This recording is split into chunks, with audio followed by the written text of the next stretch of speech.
ბატონ მურმან დუმბაძესთან საღამო მშვიდობისა. მოგესალმებით, დიდი მადლობა მოსვისათვის. ემსახურე საქართველოს მურმან დუმბაძე მედია ვასაძე, ასე ვქვით, თქვენი ბუკლეტით ხართ მოსული ბატონ მურმან. რა წერია ამ ბუკლეტს? პროდიუსერი თუ ოპერატორი აჩვენებს, კარგი იქნება. ეს არის ნომერი 32 მურმან დუმბაძე მედია ვასაძე ემსახურე საქართველოს. კიდევ ერთხელ უნდა შევახსენოთ საქართველოს მოსახლეობას მთლიანად და განსაკუთრებით მის აჭარულ ნაწილს, თუმცა დედაქალაქის, ყველა დედაქალაქის მე მგონი ყავს ერთი ნაცნობი და თუ ზარსკან ახორციელებს, უნდა შემოხაზოს ნომერი 32. ეს არის ძალიან მარტივია. ყოველმა სამ ადამიანმა ორი უნდა იპოვოს, მიიღებ 32-ს. 3-2-ზე ძალიან მარტივია მისი მიგნება ბიულეტენში.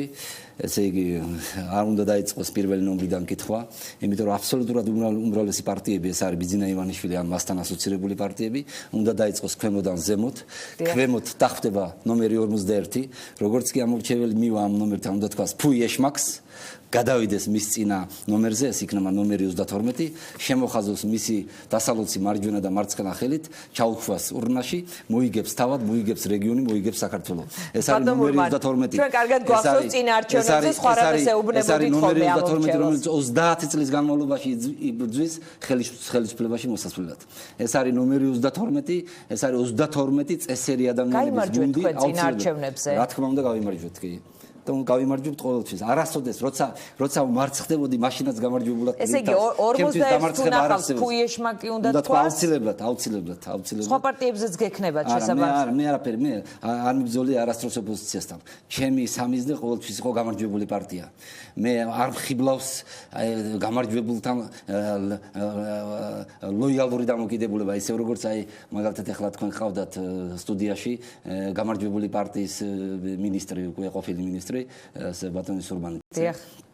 რომელიც უნდა გითხრათ, რომ ჩემი ინიციირებულია და ჩემი ინიციატივით მოხდა აღმასრულებელ ხელისუფლებაში, უნდა გითხრათ, რომ არის კვალიფიციური, კარგი სპეციალისტია და აღმასრულებელ ხელისუფლებაში მოუძებნეთ მას ადგილი და არავითარ შემთხვევაში ის ვერ გამოდგება პარლამენტის წევრად, ის ვერ გამოდგება დეპუტატად, იმიტომ რომ მან უნდა მიიღოს პოლიტიკური გადაწყვეტილებები, საკუთარ თავზე უნდა აიღოს პასუხისმგებლობა, ამის უნარი არ აქვს. მას აქვს, ასე ვთქვათ, საშემსრულებლო ფუნქცია განვითარებული. ადამიანებს ჩვენ, ვინც ვაკვირდებით ცხოვრებას, ასე ვთქვათ, საზოგადოების განვითარებას, პიროვნებს უნდა არყავს ამარჩევნებში დამოუკიდებელი ლიდერები ოპოზიციაში ბლომადარიან ასეთი. რა ლიდერებზე მელაპარაკებით, მაგრამ ჩამოვთვალოთ 6 მაჟორიტარული ოლქია აჭარაში, მოგესალმებათ ხულოს, შუახევსა და ქედას უგუნურმა ქართულ მოცნებამ და რატომ უნდა თქვას ფუიეშმაქს? იმიტომ რომ საქართველოს პარლამენტში გიავოლსკი მიწყვიტავს მე აჭარის უმაღლეს საბჭოში ხულოს, შუახევს, ქედელს უნდა ყავდეს თუ არა წარმოადგენელი უმაღლეს საბჭოში.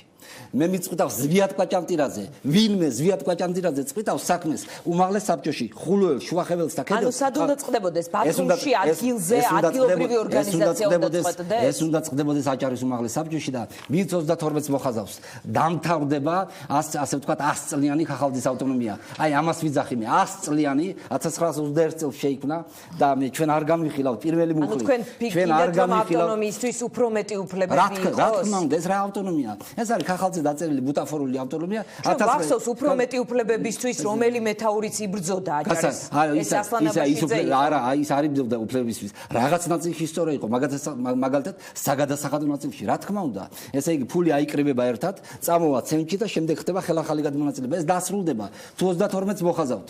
მე გაძლევთ აბსოლუტურ გარანტიას, რომ აჭარის რეგიონი იქნება ყველაზე წარმატებული რეგიონი საქართველოს მასშტაბით, განსაკუთრებით ეკონომიკურ ნაწილში. ვინც მოხაზავთ 32-ს, გაძლევთ გარანტიას, რომ 3 წლის განმავლობაში არც ერთი ოჯახი აჭარიდან, არც ერთი ოჯახის არც ერთი წევრი თურქეთში არ გადავა სამუშაოდ. მე გაძლევთ გარანტიას, ვინც მოხაზავს 32-ს, პირველი წლის განმავლობაში 2017 წლის 1 იანვრიდან აჭარაში დაიხარჯება ბიზნესთან 1 მილიარდი ლარი და 3 წლის თავზე გაძლევთ აბსოლუტურ გარანტიას, რომ 3 წლის თავზე აჭარის ავტონომიური რესპუბლიკის ბიუჯეტი იქნება 1 მილიარდი ლარი მაინც და არა წამოღებული ფული.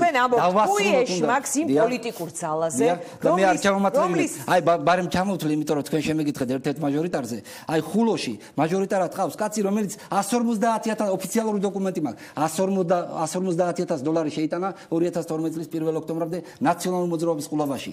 ხელვაჩაურში მაჟორიტარად ყავს კაცი, რომელიც იყო ნაციონალური მოძრაობის შტაბის უფროსი, ვერ შემოვიტანე ოფისში იმისათვის, რომ 1-2 ხმა მის ოჯახს მოეცა ჩემთვის და ნაციონალური მოძრაობის შტაბის უფროსი იყო. 240 შეხვედრა მაქვს ალბათონო დიანა ჩატარებული 1 ოქტომბრამდე.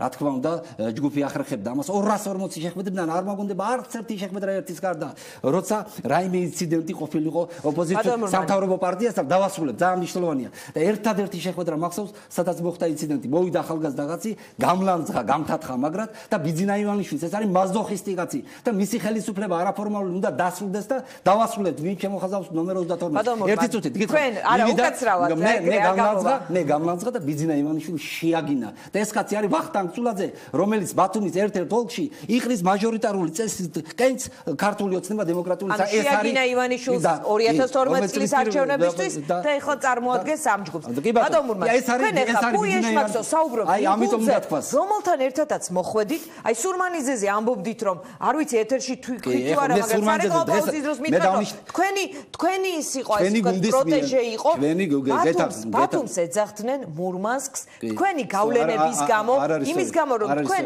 ნიშნავდით ადამიანებს და თქვენი გავლენა იყო იქაურ პოლიტიკურ თქვენ გადანაწილებაზე რა თქმა უნდა სწორად მოიცა თქვენ არ იღებთ ხა პასუხისმგებლობას რა თქმა უნდა სწორად ემიჯნებით იმ მმართველობას არ ვემიჯნები მე ვამბობ რომ სამი მინისტრი იყო ჩვენი გუნდის მიერ დანიშნული და არა ჩემს მიერ თუმცა რა თქმა უნდა ჩვენ ამ ადამიანებს ვაკვირდებოდით ძალიან დიდი ხნის განმავლობაში და ჯანდაცვის მინისტრი, განათლების მინისტრი და სოფლის მეურნეობის მინისტრი იყო ჩვენს მიერ ინიცირებული და წარდგენილი ასე ვთქვათ ეს კანდიდატურები წარდგენილი მე მიმაჩნია რომ ეს მინისტრები კარგი მინისტრები არიან კვალიფიციური მინისტრები მაგრამ არავითარ შემთხვევაში პოლიტიკური საქმიანობა სხვა საკანონმდებლო ორგანო სხვა და აღმასრულებელი ხელისუფლება სხვა ჩვენ უნდა გავმიჯნოთ ერთმანეთისაგან რა არის საკანონმდებლო უფლებამოსილებები, რა არის აღმასრულებელი უფლებამოსილებები. ვერ შეასრულა ადამიანი, აი კარგი ფეხბურთელი, მაგალითად, რომელიც არის ძალიან ძლიერი თავდასხმელი, კარებში გამოდგება, მაგრამ ორივეს ფეხბურთელი კი გესმით, აი ასე უნდა გავმიჯნოთ. თქვენ საუბრობთ, რომ გაქვთ გამარჯვების იმედი, ასე მითხარით გადაცემის დაწყებამდე, იგივე სიტყვით ეთერში და ამომრჩეველი, რომელიც მიყვება მურმან დუმბაძეს. აი ვის მიყვება? თქვენ რამდენად სტაბილური პოლიტიკოსის იმეჯი გაქვთ, იმიტომ რომ იყავით სააკაშვილის თანაგუნდელი, რესპუბლიკელი, შემდეგ ბურჯანაძის თანაგუნდელი, ივანიშვილის თანაგუნდელი, ჩერნოვეცკისთან რაღაც პოლიტიკურ ჯგუფში მოძრაობდით, მაგრამ შემდეგ ეს პროექტი ჩაიშალა. ახლა ხართ ახალ პოლიტიკურ ჯგუფში წარმოადგენთ ემსახურე საქართველოს. როგორ გავიგო მე მურმან დუმბაძე თუ მომწონს და მას მივყვები, სად მივყვები, სადაც მოუნდება შემდეგ იქცავა? არა. უნდა გაიგოთ ისე როგორც იგებს საქართველოს მოსახლეობა და საქართველოს მოსახლეობის ახლა აჭარული ნაწილი გაიგებს. 32 წლის განმავლობაში არასოდეს გვიღალატია ხალხისთვის. არასოდეს მიცემული დაპირებისთვის 32 წელი რა თარიღია პოლიტიკაში? რა თქმა უნდა 80-იანი წლების შუანახევრიდან ჩვენ ვართ პოლიტიკაში და ვართ წარმატებულად, ვართ აქტიურად. არც ერთი დღე მე არ მაგონდება რომ მეცხოვროს სახელმწიფოს მიღმა, არც ერთი დღე არ მაგონდება რომ მეცხოვროს ხალხის მიღმა, არც ერთი დღე არ მაგონდება რომ მეცხოვროს ადამიანის მიღმა და ეს 32 წელი უნდა დაფასდეს და 32 უნდა შემოხაზოს. ეს არის ჩვენი ემოცანა. არ იქნებოდა მედიავასაძე უმაღლეს საბჭოში, უმაღლეს საბჭო იქნებოდა ძანძურა, იქნებოდა VIP, იქნებოდა ქოლგა და იქნებოდა ბერიძე, რომელმაც ორი თქვენი მეგობარი იყო ბატონ მურმან, მე ჩემი კი არა. მე ის ჩემი მეგობარი იყო და მეც მისი მეგობარი ვარ, მაგრამ მისმა მეგობარმა მურმან დუმბაძემ სახელისუფლებოსკა მე დღეს ისე უმაღლეს საქართველოს პარლამენტის წევრი ვარ. მე არა ვარ იგივე მოქალაქე. მე ვარ საქართველოს პარლამენტის თავმჯდომარის მოადგილე, მაგრამ ვლაპარაკობ იმას, რასაც ვლაპარაკობდი 2012 წლის 1 ოქტომბრამდე, 1 ოქტომბრის შემდეგაც და 32 წლის წინათაც. ეს არის თქვენ და მედია ვასაძე. რა ღირებულებას წარმოადგენს? რატო უნდა შემოვხაზო ის პოლიტიკური ჯგუფი, სადაც ეს ორი სახელი და გვარი დამხვდება? ძალიან დიდი მადლობა ამისათვის. ეს არის პირველ რიგში. აი აქ არის, რა თქმა უნდა, საარჩევნო პროგრამა და თითოეულ ოჯახში ეს პროგრამა შედის, უკვე მუშაობს ჩვენი კოორდინატორები და თითოეულ ოჯახში, აჭარულ ოჯახში შევიტანთ და განსაკუთრებით ახლა რახან დედაქალაქიდან არის ეს გადაცემა თბილისელებს მიმართავ, იმიტომ რომ ეს ძალიან მნიშვნელოვანია. ყოველმა სამარო ორი ადამიანი იშოვოს. არ არსებობს თბილისური ოჯახი, არ არსებობს ოჯახი იმერეთში, კახეთში და ასე შემდეგ სამეგრელოში, რომ ერთი ოჯახი მაინც არ ყავდეს მისი ნაცნობი. გადარეკოს, მოხაზოს 32 და გაჩვენებთ კლასს.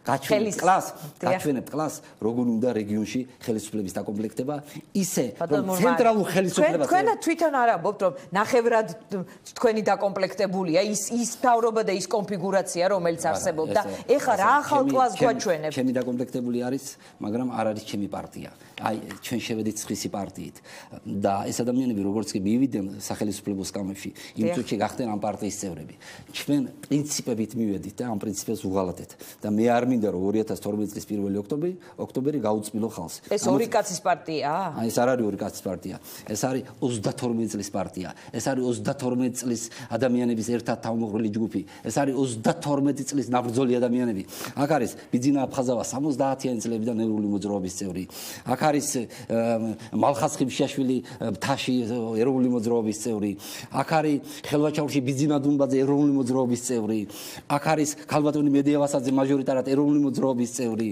აქ არის ქალბატონი ლია აბულაძე დრამატული თეატრის მსახიობი ეროვნული მოძრაობის წევრი აქ არის ნოდარ ხაკუტაიშვილი სხვათა შორის რახა გაინტერესებს 1 ოქტომბრის საარჩევნო შტაბის უფროსი ქობულეთში იყო ნოდარ ხაკუტაიშვილი შემდეგ საპრეზიდენტო არჩევნების საარჩევნო შტაბის უფროსი და შემდეგ თვითმმართველობის ჩვენ ეს არის ის ხალხი რომელიც 32 წლის განმავლობაში 32 წელ კი არა ძალიან 32 წელ ბევრჯერ საკუთარი სიტყვა უთქვამთ და კიდევ ბატონო თქვენ რამდენი ადამიანის ზე გაქვთ გაცვლა ეს არის ბოლო შეკითხვა ჩემი თქვენ და მე ვფიქრობ რომ თუ რეგიონის მოსახლეობა მოგცემს ძლიერ ლეგიტიმაციას აჭარა იქნება ძლიერი მოგცემს საშუალო ლეგიტიმაციას აჭარა იქნება საშუალო დონის რეგიონი მოგცემს სუსტ ლეგიტიმაციას აჭარა იქნება სუსტი რეგიონი ჩვენი ლოზუნგი არის ძლიერი აჭარა ძლიერი საქართველოსთვის გასაგებია დიდი მადლობა ეს იყო მურმან დუმბაძე ის წარმოადგენს პოლიტიკურ ჯგუფს ემსახურე უკაცრავად ემსახურე საქართველოს მურმან დუმბაძე ძლიერი აჭარა ძლიერი საქართველოს გასაგებია დიდი მადლობა ბატონ მურმანს და ჩვენ გადავდივართ შემდეგ სტუმართან რესპუბლიკური პარტიის ოფისი არის ახლა ხაზზე ბათუმიდან და დავით ბერძენიშვილი რესპუბლიკური პარტიის ის პირველი ნომერი ბატონ დავით საღამო მშვიდობისა და მადლობა რომ ხართ ჩვენთან ერთად